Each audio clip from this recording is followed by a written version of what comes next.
எல்லோருக்கும் hi. Top 10 richest people in the world. Number 1 Bernard Arnault, $230.5 billion. Number 2 Elon Musk, $210.5 billion. Number 3 Jeff Bezos, $199.1 billion.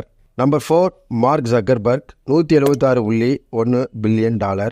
Number 5 Larry Ellison, $142.2 billion. Number 6 Warren Buffett, $134.1 billion. Number 7 Bill Gates, $128.4 billion. Number 8 Steve Ballmer, $123.3 billion. Number 9 Mukesh Ambani, $117.5 billion. Number 10 Larry Page, $115.1 billion. இந்த information பிடிச்சிருந்தா like பண்ணுங்கள், share பண்ணுங்கள், நம்ம சேனலை subscribe பண்ணிக்கோங்க. அடுத்து ஒரு இன்ட்ரெஸ்டிங்கான இன்ஃபர்மேஷனில் நான் உங்களை சந்திக்கிறேன். Until then bye bye.